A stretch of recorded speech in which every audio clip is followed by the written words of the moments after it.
and welcome to Jesuitical, a podcast from American Media for saints and sinners. You can join us each week for honest conversations about the Catholic Church and our world today, sometimes over drinks. I'm Ashley McKinless, and I'm joined by Sebastian Gomes. The new and improved Zach Davis, here for 2026. Love Just it. a couple months. Yes, Zach is back off on paternity leave, enjoying some well-deserved time with his daughter, and so Sebastian will be filling in for the next couple of months, and it's going to be great. And we're also bringing on another familiar name/face for this first episode of 2026, which is Father Eric Sundrup. You will remember his name from our credits. He does the spiritual formation for Jesuitical, but in his main job, he is the vice president for mission and ministry at Xavier University in Cincinnati, Ohio. And what are we talking to Eric about, Sebastian? Yeah, we love Eric very much. He's a wonderful person with great energy, but we wanted to do kind of a spiritual assessment at the beginning of a new year. Obviously, you and I are not the only ones who have completely flopped on our New Year's resolutions already. It's only been 7 days.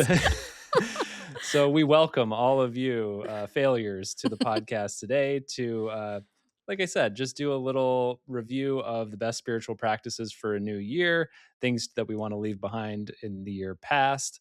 And I don't know, I just find Eric so insightful. He's done spiritual direction. He works with younger people. So he just got some great insights to share.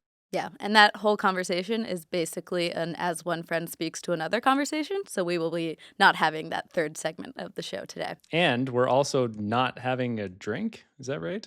Yes, I hear someone's doing dry January. Oh yeah, it's my fault. Yeah.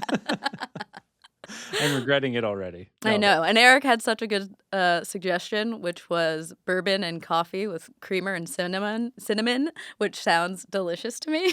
Those are all of my favorite things. It does sound good. I didn't realize how stark you guys are in the wintertime because you have the new year where, well, actually, no, you're only doing dry January because of me, right? You and Zach typically wouldn't do it? Oh, yeah. We would be Oh, having gosh. some Okay, it is my champagne fault. this week. Because I was going to say in mid-February comes around and then you don't drink in Lent either. I So that's know. already, I'm sorry. It's all right. And we will still have a very fun conversation with Eric, so stick around for that.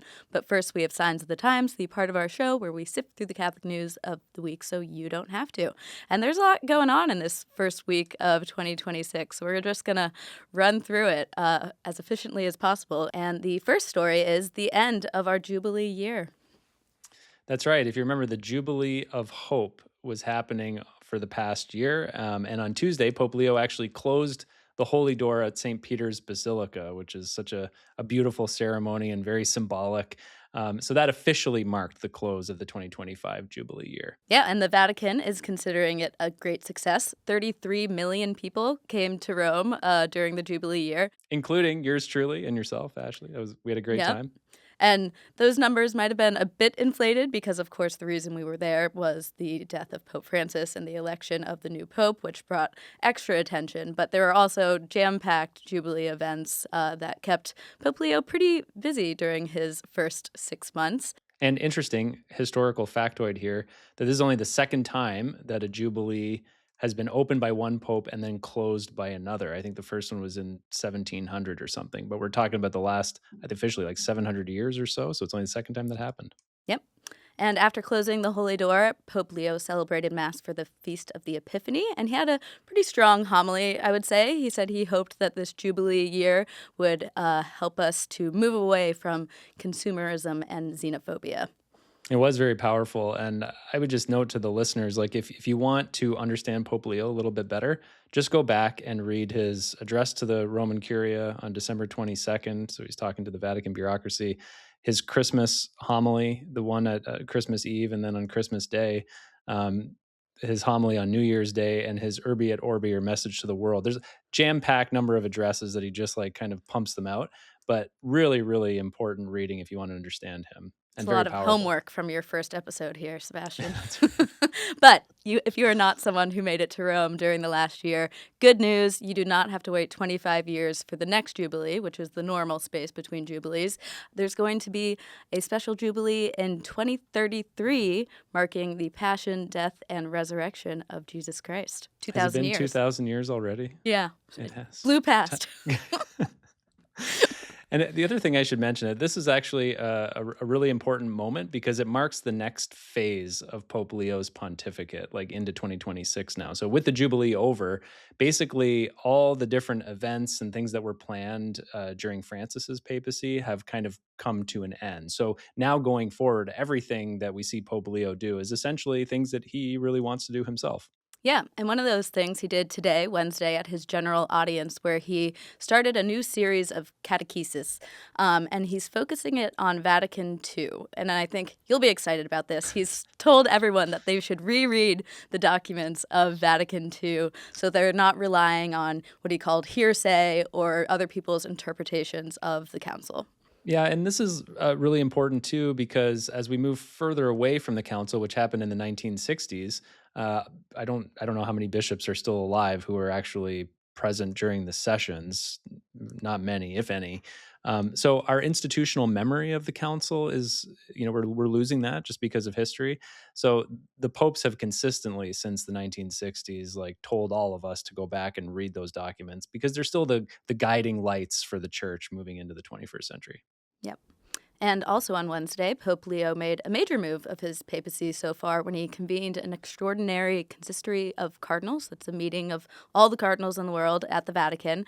And it's a 2-day consistory, so Wednesday and Thursday. And obviously we're talking on Wednesday, so we don't have that much, but we have some ideas about what they're going to talk about, right?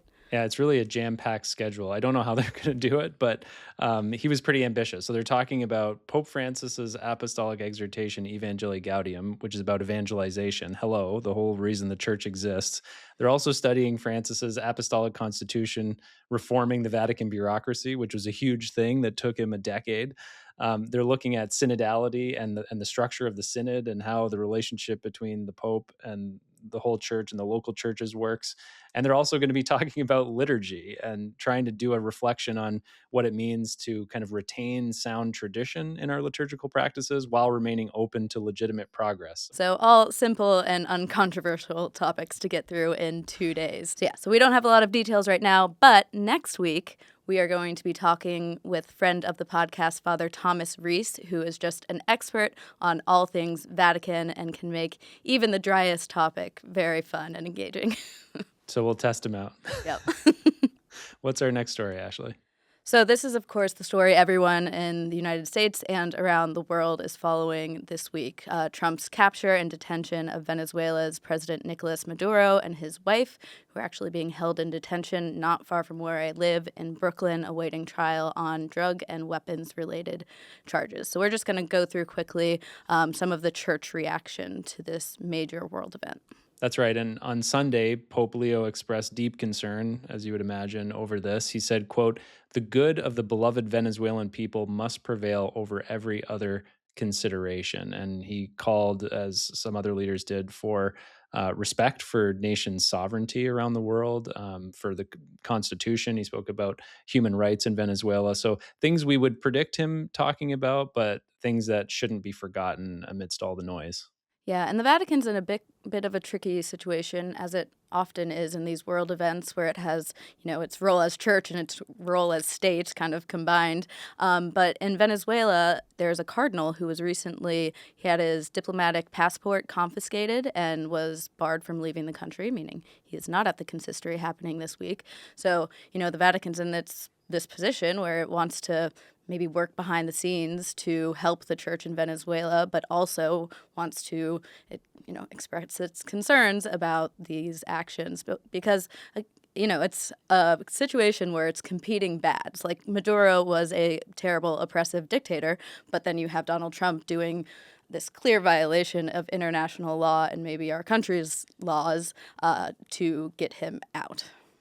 Yeah, and so we've talked a little bit at America about how responses from bishops and different Catholic organizations have been a little bit muted, largely because of the complexity of the situation that you alluded to. The Venezuelan bishops specifically have not commented directly on this. We should say that, although they did issue 2 brief statements that were essentially urging people to pray for unity, pray for peace, and they were expressing solidarity with the Venezuelan people, which has been consistent from all Catholic kind of messaging around this event. And they kind of alluded to the attack in praying for those who had died, but they have not condemned or celebrated the actions of the Trump administration. That's right. What's our next story, Ashley?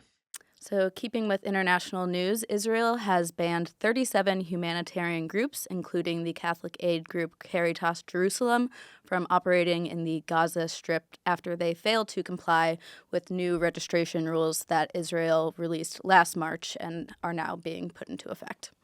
And those rules are intended to keep Hamas and other militants from infiltrating humanitarian groups and diverting aid, which is something that we know happens. Yeah, and in response, 53 international humanitarian aid groups issued a joint letter condemning this ban. Interestingly, Caritas Jerusalem was not on that list because they said in a statement December 31st that they did not re-register with these new rules, but would continue their operations in Gaza, citing kind of like this agreement between Israel and Vatican, and they were fulfilling their mandate according to that agreement. That's right. And for people who don't know, Caritas Jerusalem is part of the Caritas Internationalis global network, kind of the charity arm or emergency relief arm of the Roman Catholic Church. It's operating like almost everywhere across the world. So in the United States, for example, if you're supporting Catholic relief services, if you're in Canada and supporting development and peace, I mean, all of these organizations that are focusing on international development and aid are connected to Caritas, in this case, Caritas Jerusalem. This is really a really important part of Catholic identity and witness to the world, to be able to serve people irrespective of who they are, what they believe, what religion they belong to. So kind of concerning news, I think, if you're Catholic kind of watching this. We don't have a ton to talk about because Israel at this point hasn't responded to Caritas Jerusalem's statement. So if that develops, we'll bring you further news. Yeah, but in the meantime, obviously, the people of Gaza are in pretty dire conditions and need all the aid they can get. So a tough story, and we just wanted to say if you are having trouble processing news like this, that is something we get into with Father Eric Sundrup in the interview later in the show, but how we can bring these sorts of overwhelming feelings and despair to prayer. Yeah, that's right. And we want to end our SOT segment this week on a little bit of a lighter note. So we're going to be talking about NFL football. Yes, so we are entering the playoff season. Is that right? That's right. I think. Okay. So we thought we'd bring some stories at the intersection of football and Catholicism. And the first is this viral video of a Catholic priest blessing the home field of Pittsburgh Steelers before they faced off against the Baltimore Ravens on Sunday. Did you watch this game, Sebastian? Yeah, I did watch the game, and I had to go back and watch the highlights because it was such an incredible ending. But essentially, Pittsburgh was up 26-24, and then in the final seconds, the Ravens have a 44-yard field goal opportunity to win the game. And the winner of this game gets into the playoffs. The loser is out. And the kicker, sure enough, misses. And we find out when you're looking at this clip of the priest praying in the end zone that I think he was praying and blessing the exact end zone where the Ravens missed their field goal. So for those of us who don't watch that much football, is 44 yards a kind of easy kick? In today's game, that should be a gimme. Okay. All right. So after that terrible ending for the Ravens, the clip of the priest blessing the end zone, of course, goes viral. Everyone from Barstool Sports to Catholic Vote is commenting on what this portends about the power of God when it comes to blessing sports. And the church obviously warns against like superstition, right? Our faith is not a superstitious faith, and it's really important to say that. But at the same time, like church Catholic practice is filled with things like this, where people are praying before games and blessing different things. So we also love that kind of stuff. So I don't know. Does God pick sides? Well, according to the Seattle Seahawks, he does, because every time there's been a papal transition, they have seen their season turn around and make it to the Super Bowl. That's right. So Pittsburgh's in. We know that, potentially because of divine intervention. But the Seahawks, who have a great record this year, obviously they still have a ways to go before they're in the big dance of the Super Bowl. But isn't that fascinating that all the previous years that a new pope has been elected, the Seahawks have made it to the Super Bowl? Yeah, so that's 2005 and 2013 for those keeping score. So they are certainly hoping that the new American Pope will keep that trend going at Super Bowl 60. Although I imagine that he's cheering for the Chicago Bears. I should hope. All right, now stick around for our conversation with Father Eric Sundrup about restarting your spiritual life in the new year.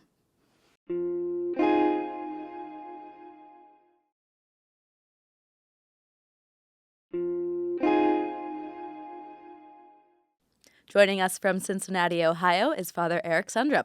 Eric is the Vice President for Mission and Ministry at Xavier University. Welcome to Jesuitical, Eric. Thank you. It's good to be with you. In addition to that, you are a dear friend of me and the podcast, so it's really great to have you here. I'm excited. I love being a friend of you and the podcast. That's a nice setup. You can decide which is more important. No comment. And since I'm filling in for Zach, maybe I can play. Maybe I can play for the audience here. But just tell the story, Eric. Like, what's your history with Jesuitical? I mean, people have heard your name many times, and we know your involvement. But just trace it back for us and talk a little bit about your role as spiritual advisor. Oh, I guess technically I've been with Jesuitical from the very beginning. So I was working at America Media at the time with Zach and Ashley and Olga, and talking about this concept and this podcast. I remember recording it in various broom closets and other spaces around New York City, and working on all sorts of things. I think at some point I was doing some editing, which is usually a sign that something has gone terrifyingly wrong in the world. Well, and producing and telling us if we were committing heresy or not. Yeah, double checking, Googling things. No, for me, it's been amazing to watch both the growth of the audience, the impact that Jesuitical has had on so many different people, and then in my own ministry to move to different places and to have students. I love when students come up to me and say, "Have you ever heard of this podcast, Jesuitical?" I was like, "No, you've got to tell me more about it. What happens on that podcast?" That's always fun. It's awesome. It's awesome to see the growth. It's awesome to see what Zach and Ashley do. It's actually the way that I get news now. I listen to the news segment every week so I can catch up on stuff, because I no longer have time to track all that. Literally why they created it and set it up. So it's all really cool. And what about your role as faith formation, which we often refer to behind the scenes as spiritual violence? So they wanted to call that like spiritual direction or spiritual formation. And one of the points I was making is, yes, there is some of that happening, but we are frequently like discussing how to talk about their own personal experiences so quickly and without time for reflection and thinking about what it means to the audience and adapting it. They said, I think it's actually closer to spiritual violence than it is to spiritual direction. And this manifests itself in the show in that final section. One friend speaks to another, which is part of Ignatian spiritual practice, trying to kind of talking out loud about what's going on and where God is operating in your life. So that little section where Ashley and Zach kind of share, and now I'll be doing that with you, Ashley, for the next couple of months while Zach's on paternity leave. Get ready. But that is very much informed by conversations, Eric, that you're having with Ashley and Zach on a weekly basis. Yeah. And so the point there is to talk about how that can be fruitful for the audience, which is not at all how you would do actual spiritual direction, right? Because I would not drive so directly and then ask questions like, what do you think this person would think about that person? Because you would be asking them to really focus on their relationship with God directly in that moment. We know what we're doing there. That's why tongue in cheek, we say spiritual violence, and we know what's going on. We have side conversations as friends and as colleagues and, workers in all these different Jesuit ministries that are far closer to actual spiritual direction and spiritual conversation in that. I don't want to make it sound like it's canned. It's not at all canned, but you don't produce a conversation in spiritual direction. You let it go all over the place. Now, on a podcast, you have to be a little more cognizant of how it's set up and what's going on there. But when we have these conversations, they do go all over the place. So they are fruitful for Zach and I. Many of which never make it then into the podcast. So that's a great conversation. We should have more about that. But this is the one to use in the podcast. So this is, they're all legit, if you will. Yes. But no audience needs to sit through a full hour of spiritual direction. Well, we're about to put them through that because we wanted to bring you on at the beginning of the new year to do, basically that. To talk through some of the spiritual questions that we should all be grappling with as we start a new year. It's obviously a time of year that many people, most people even, are trying to think of like, how do I get back into shape? Not only physically, but mentally, emotionally, and spiritually is just as important.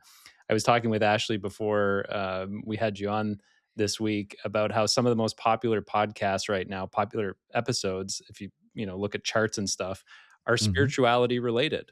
Mike Schmitz's Bible in a Year and things like that, where people are getting back into kind of a regular spiritual routine or are looking for some kind of structure to get them back on track spiritually. So hence this conversation that we wanted to have with you at the beginning of the year.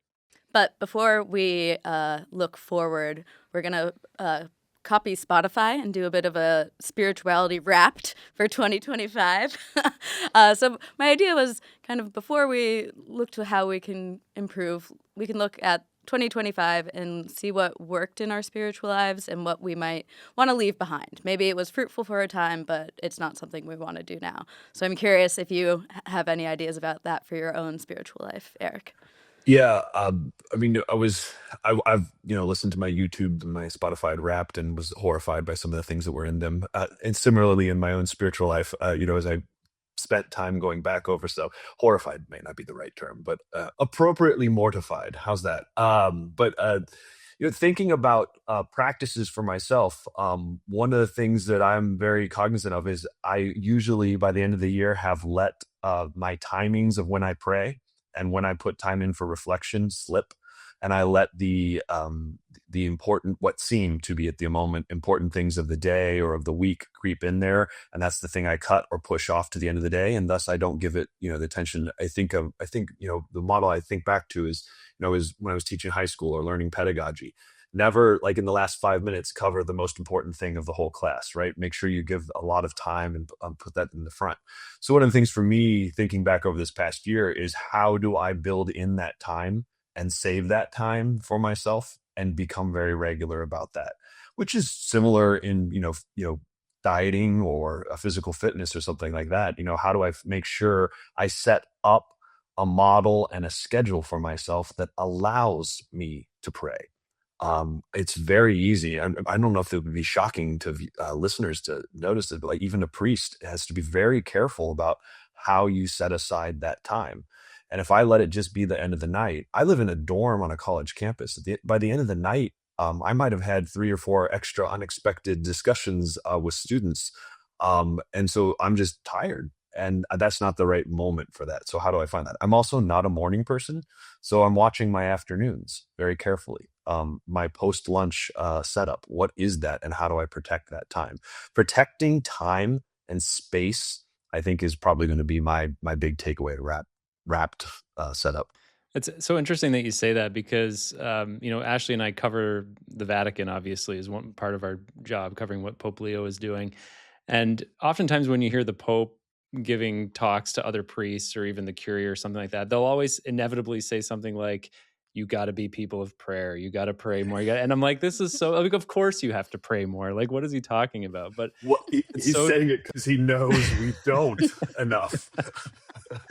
Yeah, it's so true. No, I totally agree. Protecting time and not beating yourself up about, like, when you catch yourself in a moment where you realize that you haven't been praying enough, I think is also important, because you can then quickly spiral downward and say to yourself, oh, I'm already like in this deep hole. I can never climb out of it. And again, similar thing to, working out, which is what a lot of people are doing now at the beginning of the year. But if you're kind of not doing it for a long period of time, it becomes harder and harder to get into it because you kind of talk yourself down. And so I think it's really important to avoid that. We often hear people talk about it as a matter of will, and I think that can be, it is part of the solution. But setting up so that it's not so hard to will yourself into it, to make it easier to arrange your schedule or where you happen to be or the people you're around in such a way that it makes it easier to do what you're hoping to do, is really, really important to that. And that's preparatory and other things. It's not just a battle of wills. Like, I will will myself into making this time available. Well, maybe I should change my routine where I get my coffee or whatever, so it drives me past or puts me near the space where this happens most, or change where I walk past. I'm on a college campus. How do I arrange my lunches so I go past the chapel? Because there's a moment I walk past the chapel and I can hear in my head Pope Leo and Pope Francis and every pope since, like, saying, you should pray more. And I'm like, well, I'm right here. Maybe I should go in. Well, for my Wrapped, the thing I want to take forward and the thing I want to leave behind seem kind of contradictory, and they have to do with my Mass habits. So this past year, I have a friend he lives in a different part of the city, so every month or so, we decide to go to Mass together. And this friend has actually biked to every Mass in New York City, which is quite the feat. There's probably 1,000. So he knows all the Masses. So he will pick different Masses that we can check out. And so it's really a great opportunity to just, structure a friendship. As you get older, it's so hard to keep up with friends who aren't immediately in your inner circle. So using this, thing we have to do, Mass, as an opportunity to keep those relationships up has been really important for me. And going to Mass with someone, which is I'm often at Mass by myself, and having someone afterwards to talk about the homily and and whether we liked the music and that sort of thing. I don't know. It makes Mass something to really look forward to, and it doesn't always. And then what I want to leave behind, which is why this is maybe it seems contradictory, is my inconsistency in going to one parish. So I belong to a parish, but it's, I have to get on the subway or walk 45 minutes to get there, and I have plenty in my own neighborhood that I like. And so I find myself, on Sunday being like, am I just going to walk 5 minutes or get on the subway? And I often choose walking 5 minutes. But I found when I went to Mass this past Sunday, I went to my parish and the priest greeted me by name. And at the sign of the peace, I turned around and saw my colleague sitting there. And so I do love that part of Mass. Even if I am alone, it's still my parish family, and I want to be a little more committed to it in the new year. When you go to the same church, you have that dreaded moment as a Catholic where you have to actually build community and get to know the people who are there. So I love that. That's definitely worth doing. Dreaded, but perhaps essential moment. So looking forward now, and I think I actually want to pick up on this conversation about Mass, because I think something you could do to renew your spiritual life is, to continue or start, if you haven't, going to Mass every Sunday, being a weekly Mass goer is, and it doesn't seem like a huge deal, but it is a commitment. It is a time commitment, as you're talking about, Ashley.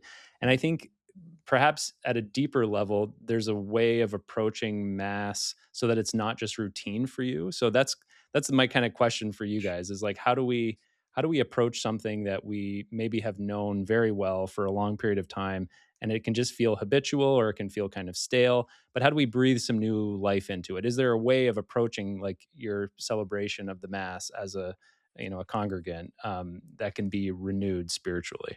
That's a really cool opportunity in a lot of ways. I'm a Jesuit priest. I've been ordained for, I may do the math right, 11 years. There are still moments that surprise me in the Mass, but I have to kind of go into it preparing to be surprised sounds like a weird way of saying it, but reflective about my own reactions and letting that be a moment for prayer. So I often tell people, if they're going back to re-encounter or make a greater habit about it, not to drive themselves mad about details and other stuff and what's going to go on, but just let yourself flow with the Mass. And maybe there's a word or a phrase, maybe something in the gospel, maybe something in the second reading, maybe it's something in the collect or the opening prayers. If it catches you, pray with it and follow it through the Mass and see, pay attention to how you react, how you feel, what's going on inside you, a sort of an attitude of attentiveness in that moment. Well, it sounds like Lectio Divina for Mass. Yeah, it is. That's a really good way of thinking about it, right? That's the word-based stuff, but there's also images, sounds, other things that are all part of that. We talk about the Mass as this incarnate encounter, so all the senses are present. What strikes you? I think that can be a really interesting way of re-encountering the Mass and entering into that experience. One thing that I've been trying to do recently, inspired by something we published in America, is pay attention during the Eucharistic prayer. I think a lot of us kind of just like blank out during that part. It's like, okay, now the priest is saying the magic words. Yes. Not really, I'm kidding. But those change week to week, depending on where you are and who the priest is. And they are actually, some of them are quite beautiful. Some of them, it seems like the priest is tripping over the words, but the words and the meaning behind them are still, at the heart of our faith. So not checking out during that might be one way to re-engage with the Mass. You're teeing up a hot take I have here, Ashley, which is I do not agree with using EP2, which is the short one, at Sunday Mass. I feel like that should be exclusive for daily masses, which are inevitably shorter because you don't have all the readings, right? And, there's less people there and you don't have music and that type of thing. But for the full-on Sunday obligation celebration, we should be using the Roman canon, number 1 or number 3, which is quite common as well. So what do you have against dewfall? It sounds like you're just trying to get that out of Sundays, right? That's the phrase most people know from Eucharistic prayer too. I love that image. The image itself is beautiful, but my inevitably, and maybe this is something spiritually that I have to deal with internally, it always feels like a little bit of a cop-out. I'm like, why we're getting together? We're all here on a Sunday. This is like a holy day of obligation. Why are we not using? You went from the rising of the sun to its setting. Right. My favorite Eucharistic prayer, number 4 for me, is like stunningly beautiful because it kind of takes you through salvation history. Is an emphasis on reconciliation. There's just really, and you don't hear it that often, so it's really beautiful.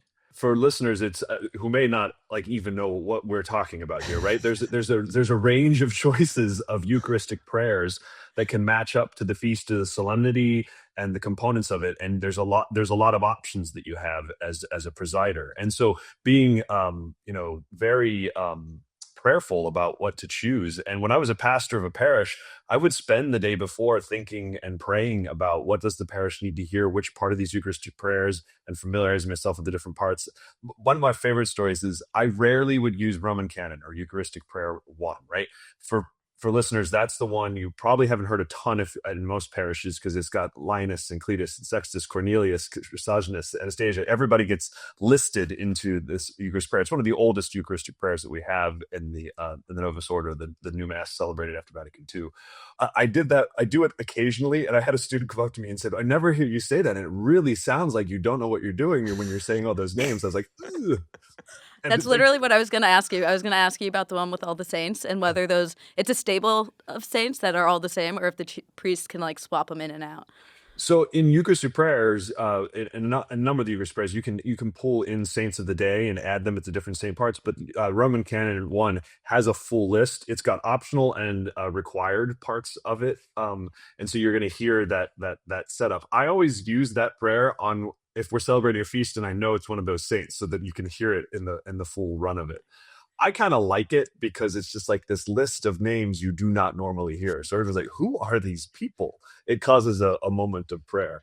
But yeah, each of these prayers is a little different, but they're all walking through salvation history. So what we're talking about here, kind of nerding out about Eucharistic prayers, is something you could do in the Mass. Pay attention to which lines catch you, which moments have you not thought about in a while. I think that's getting to it. And I hear you, Sebastian. Eucharistic prayer 2 is what I use if I am in a hurry, which I shouldn't ever be during a Mass. Absolute biggest pet peeve is when a priest preaches for a long time, like it's a long homily, and then uses EP2. I'm like, come on, come on. But going back to the readings and this whole idea of like encountering something that we know intimately again for the first time, a really good practice and something I'm trying to do this year is read the readings before you go to Mass, and maybe even like read a brief commentary or something about them. Like come with some context into the experience of the prayer. And I think that like when I've done that in the past, it has helped me to like, I'm not just going through the motions when I'm hearing the readings proclaimed. I'm actually like thinking about them actively. It triggers something that I read just recently. So it's just a good practice to give you some more context. If you go to a parish, and everybody's got the hymnal or the missal that has the readings in it, and they're sitting there reading it along. I can remember just like what I love, like knock down, drag out liturgical fights in theology classes about whether that's appropriate or not, whether you should simply be listening for it and let that be the way because it's being proclaimed, or if you should. So you can see why people get involved in these things, and the way you participate will change some of that. So that can, I think, generate some excitement and some newness to the experience of this. This is a deep mystery. You're not going to exhaust the depth of that mystery in the coming year or the rest of your life, for that matter. So there's always something fresh and new that can be encountered if you open yourself up to entering in those ways. And we're just discussing a few of those ways. Having these types of conversations with friends or people, or going to mass and talking about it before or after, is another way of doing that. Like just having this type of conversation with people. That's something we wanted to ask you about because, none of us can do this by ourselves. And most of us don't actually have what a lot of Jesuits have, which is a spiritual director that they can have conversations like this with. I've actually never had a spiritual director besides my unofficial one and you. You could do so much better, actually. I think a lot of people, when they ask for advice about how to deepen their prayer life and the answer is, oh, get a spiritual director, they're like, oh, yeah, maybe, and never do it. But because maybe there's not one available or they're not, interested in talking to strangers. But they're kind of nervous about finding people to talk to in their friend group or their family or their parish. So what's your advice for people who are looking to have these types of conversations and get help in their spiritual life? I would draw almost immediately on what you call one of the segment at the end where you all share as one friend speaks to another, to find friends you can talk to about this, and then maybe be explicit and name it. I want to talk to somebody about some spiritual things, and own that and name that to the friend you trust, so that you can begin the conversation. Because often I think we're a little nervous about that. Spirituality and our prayer lives are often very private, personal, individual. And so there's a little bit of a barrier, and it requires some practice and some, getting accustomed to that experience. And your friend might also accidentally give off signals of like being uncomfortable, which you'll respond to. So if you can frame the conversation, say that you want to have it, and create a space, kind of a safe space for each other to speak as one friend speaks to another about spiritual things, that I think is a really good starting point. And you can do what Jesuitical does and have it over a drink if you're a little nervous. Some of my very best spiritual conversations are over a nice bourbon. I live here in Cincinnati. We're really close to bourbon country. So I love that advice because indirectly that's going to help you get over that kind of individualistic approach to spirituality and like Christian discipleship, which is so pervasive. I think like you named it, Eric, and it's so true. Like how often do you think about your own experience going to mass? Like oftentimes it's very individualistic. Like you end up not talking to anybody, or people like rush for the door, rush for the exit right afterwards instead of sticking around. Really great parishes, they have amazing like social time after mass and stuff, right? So they realize that there's like an investment that people are making, and they know each other, they get to know each other, they like each other, etc. But so often I feel like in our culture today, like when I'm hearing about, even some Catholic influencers, they're talking about what it means to be a Catholic today. And it's like, well, I'm just here to like get to heaven. Like that's my most important thing. Or I go to mass and it's just that I have this hour of prayer time alone. And like, this is what I always think about what Pope Francis never tired of saying, which is that nobody is saved alone. Like, and so it's actually bad theology to think that this is like personal prayer time. Going to mass or even doing of course we have to pray privately by ourselves, but the whole life of Christian discipleship is meant to be communal, is not meant to be individualistic. So just starting the conversation with somebody else, even if it's just one other person, is like hopefully moving us in that direction of a more communal faith rather than an individualistic faith. As you say that, I can remember conversations early on when we were talking about Jesuitical. How do we model and show those types of conversations for people to make the point of entry a little easier? and to give friends spaces and things to talk about so that those conversations can happen and show that that happens. Between you, Sebastian and Ashley, I know you talk about this stuff as coworkers and things that are set up there. And Zach and Ashley and I have talked about them with it in lots of spaces. How do we invite people into the richness that is that discussion and to enter into that? I spent 20 years in training to talk about those things. So you don't phase me if you say, I want to talk to you about deep spiritual matter. I'm like, yep, let's go. Right. But that's not true of most of us. So how do we begin to enter into that and experience that? I think that you're spot on to something really important. And it might be particular for this moment in North American history with social media and the world and where we are and conversations that the interrelational and communal sharing is going to be really, really crucial to experiencing what it fully means to be human and fully work together on this experience of salvation. All right. As important as communal life is, as Sebastian said, we do also have to pray privately. And also, as Sebastian said about beating yourself up at the end of the year, I don't think the year has gone by where I haven't beat myself up for not praying in the way I wanted to pray and the amounts I wanted to pray in the previous year. So what's your advice there so that I don't beat myself up in one year? Ashley, what do I usually say to you? Just stop it. Well, usually I think the phrase I use is, does that sound like the God of love and mercy that we know? When you play that tape back and you imagine that setup, is that the Jesus that you have encountered in the Gospels? Is that the Jesus that was preached to you? And if it was, my God, find another preaching space. Listeners, that's the conversation Eric and I have behind the scenes. Which Eric has with himself and his spiritual director and all sorts of, pay attention to it's important. We need to be called out. I don't want to make it sound like we're all absolutely fine and we don't need to be called.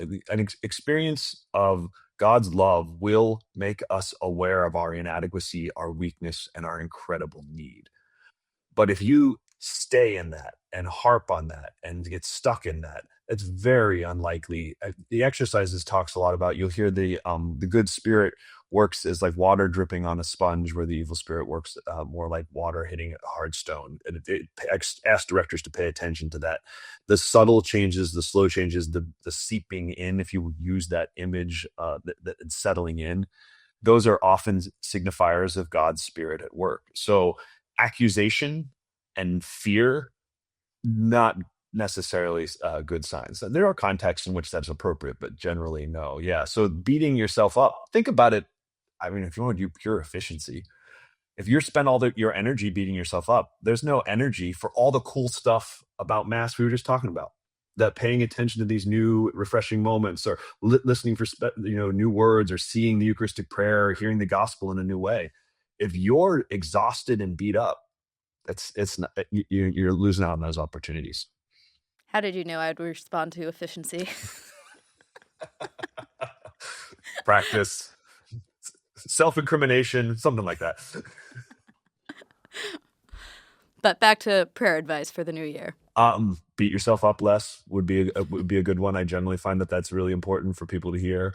I think that relying a little less on willpower and relying on filling yourself up. So plan some social stuff around this so that it pulls you into places and spaces that make it easier to pray and reflect. And you have to be there to meet someone or do something. Change your schedule up, things like that. Go to Mass with a friend, because then now you have there's nothing. Same thing, like go to a gym with a buddy, right? Like you're not just disappointing yourself, you're disappointing them. That social connection pulls that in. I think what we talked about, in the idea of asking a friend if they want to talk about some spiritual stuff and frame that conversation, and then plan a coffee outing, plan a dinner over that, where you say, the topic for this dinner will be just discussing spirituality and our experiences of it. Give yourself a theme for the night. I think the hardest thing I struggle with is creating time for quiet. I am constantly listening to podcasts in the shower, on my commute. And, those could be opportunities for prayer. I'm aware of that, but I find it hard to will myself into silence. I think it's very hard to will yourself into silence. So setting up a schedule, and then making some accountability setups. So unfortunately for you, Ashley, you just said that out loud. I'm now aware of it. We'll make note of it and bring it up next week and ask you which of those settings, the shower, the way to work, the evening, have you dropped and allowed to be silent? I mean, just the vulnerability of saying that to trusted friends can shift a lot, and asking them, giving them permission to ask you about it. Not in an accusatory way, not like getting you on your case, but hey, how is that going? Right? And then you reflect and talk about it with them.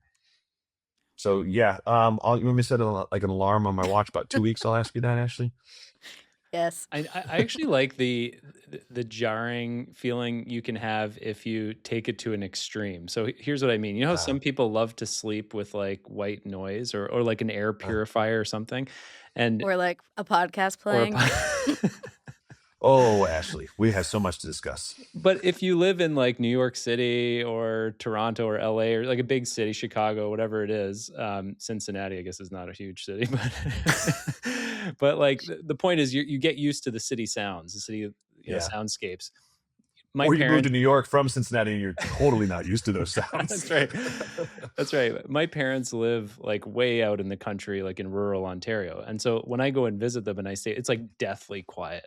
But so I don't like to sleep in that, but I realize that like intentionally putting myself in that space for 10 minutes to pray quietly is actually so jarring that it's like a novel thing that pushes me to like open up new windows and new doors in my spiritual thinking, because it's just a new environment. So it's another way of saying a new environment. But I think I've started to think of quiet in that way. Like, how do I, I'm not going to go into one of those like soundless rooms, those. Can't they? I mean, the ones that really take out all sound, you can go nuts. Yeah, that's right. If you're like in it for more than like a couple of hours, you like lose your mind and like all bearings on reality. So don't go to that extreme, but like turn off the air purifier and turn off the podcast and just like let yourself be shocked by extreme quiet, so to speak, from time to time. I actually think that that's been like really helpful for me because it just makes me encounter the thoughts that inevitably come up in my mind in a different perspective. I have recently, I have turned my phone off for periods during prayer, and it was jarring at first because I can remember saying, well, what if something comes in? And I'm thinking to myself, it's 30 minutes right now. Like there is nothing on earth that I am required for in the next 30 minutes. But that jarring silence for me, that was the jarring not connectedness, which was really intriguing. It's of a similar mode. So become an ascetic, you know what I mean? Like go to the extreme a little bit. You're not going to get a lot of argument from a Jesuit, right? They're trying to like be a monk, but for an hour, right? Then go back. Yeah, that's right. All right. One last topic that seems particularly apt this year is processing bad news spiritually. We've already had a lot of bad news in the first week of 2026. And I know for a lot of people, it can be overwhelming and stress-inducing and angering, maybe anger towards God for letting this happen. So how do you process those kind of feelings and reactions in prayer? When we're talking in spirituality, right? So the reflection and process of that, especially in Ignatian spirituality, it's important to acknowledge and allow and be honest about the feelings that you are having, right? But I think what can happen very quickly is then we move to next stage. What am I supposed to do about this? What is the next action? And we've not even really let ourselves understand the roots and the connections between all those feelings. But in spirituality, allowing ourselves to see the connectedness and look at our feelings without fear or avoidance or repression is really an important moment. And creating supports and practice and building up to that, I think, is a really crucial thing. If I talk to people that haven't done much of that, then let's take some bite-sized chunks of that and acknowledge that and work through that. Why am I angry? and how is it connected to other experiences of anger, and what does that say about my own concerns, and then name those and bring those out honestly. Not I often warn people, don't expect an immediate resolution, but it's okay to let this be and acknowledge this. But also not letting them have more power than they deserve. Their feelings. I've not done anything about them yet. I've not acted on them necessarily, right? Maybe there are some I have, but what? Let them be as they are, and then and invite God into that experience. That's like radically vulnerable. So that's a whole kind of narration of the beginning of that type of process, and finding supports for that. Does that make some sense, Ashley, Sebastian, as I'm talking through that? Yeah, absolutely. And I think like one of the dangers with getting so wrapped up in what's happening like in the world or in the church or whatever is the impact that it actually has on you as an individual. So it works both ways. Like it's okay and natural to be upset, to be bothered, to be anxious, to be afraid of what's happening. At the same time, if those metastasize in our own personality, in our own way of dealing with like the one-on-one relationships that we have in our own smaller world, that's where I see like a real danger. And like where I when I look at myself, I say like, oh, I'm allowing that to affect the way that I am as a person. So trying to keep those things distinct and say like, even though that's happening in this world and I'm a part of this world and I have to do what I can to like, build hope and, more positive energy. How do I stay free and not let it kind of, debilitate me to the point that I'm, it's having an impact negatively on the relationships I have with other people? I'm thinking of specific examples in myself, right? So I live in a dorm here on campus. I am a pretty strong extrovert. When the students were all gone for 2 or 3 days, it was glorious. I got some quiet space or whatever. 2 or 3 days is all I need for a complete recharge, right?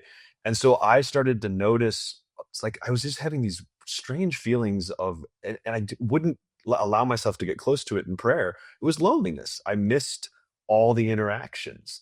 And I was hiding from, like, I don't want to feel lonely. If I feel lonely, that means something's wrong with me. And I wouldn't even bring myself to pray about it. But when I finally said, no, I actually feel lonely, that's okay, right? Name that, own that, and it became an openness in prayer. Then I was like, but this also presents some opportunities. I can catch up on a couple projects and some reading and other stuff I wanted to do. And I couldn't even begin to discuss and name those things in prayer until just owning, oh, there's a little feeling of loneliness. I don't have to be afraid of being lonely. But that's my own personal life. How do I navigate that? And it won't take me more than 4 weeks of the students being back that I won't have any feelings of loneliness, and in fact, I'll be craving some some time away. So it's just an interesting grass is back always and forth. greener. Yeah. But I avoided it because I thought loneliness said something bad about me, and then I would project it and make it huge, right? If I feel lonely, that becomes a vocation crisis and a whole, the whole midlife, like, whoa. Let's just name the one moment. All right. I think we've got a lot of solid advice for the new year from you, Eric. So thank you so much. Maybe you're only talking to us because you were lonely, but we appreciate it. So many questions about motivators in my life. Are you going to do the spiritual violence now? Is that your turn? No, but I am going to ask you the final question, which is, if you could canonize anyone, living or dead, Catholic or not, fictional or real, who would it be and why? And for the record, I think in the past you canonized former producer of Jesuitical, Eloise Blondio. So I look forward to your canonization of me. What if I just hold that for later, Sebastian, so I get another invite? Like, can I just dangle that out there? I mean, I know this is coming, right? So none of the listeners can see this. There's a painting hanging behind me. It's by Caspar David Friedrich. It's a German romanticist. This is the Wander Above the Sea of Fog. It's a reproduction of it. Obviously, I do not have the original. But I went to an exhibit that the Met had last year, and it had all his stuff. I don't really know a ton about this guy's life at all, but some of the way his paintings evoke this sense of wonder and exploring the world and the romanticism, I thought to myself, you know what, they're going to ask me about someone random. I thought, you know what, I'll ask for him to be canonized on this. It comes from this. The reason is, a really good friend of mine, a Jesuit, Matthew Zurcher, did a class on the sort of the zeitgeist, the experience of students in this world, how they explore spirituality, right? What spirituality, spiritual but not religious, means, good vibes, all this stuff. And his course has this painting on the front of it, and he uses this image throughout the course. And so he talked to me a lot about that, and I've been using that a lot and paying attention to what that means. What does it mean to be somebody wandering about this sea of fog with all this information, but still looking for that connection with God? So that's why I would canonize him. What's his name, the artist? Caspar David Friedrich. I'm probably not pronouncing Casper. it perfectly German. Yeah. Saint Casper. Yeah. Add him to the Roman canon of Eucharistic Prayer 1. Linus Casper. Linus Cornelius Sextus. Yeah. Well, thanks again, Eric. Anything you want to plug? What you all are doing and these types of conversations. If what happened today triggered you to think there's someone in your life you can talk to about these things, reach out to that person, start that conversation. Remember, you're not alone in that, and explore that together. Speak as one friend speaks to another. I love it. All right. Thank you, Eric. I'll talk to you in 2 weeks. All right. It's really good to be with you. Get ready, Ashley. Thanks, Eric. Jesuitical is made by us, Will Gualtieri, Kevin Christopher Robles, and Adam Buckmueller. Faith formation provided by Father Eric Sundrup, S.J. Don't forget to subscribe, follow, or like the show on your favorite platforms. You can support Jesuitical by subscribing to America Magazine at americamagazine.org. I'm Ashley McKinless with Sebastian Gomes. We'll see you next week.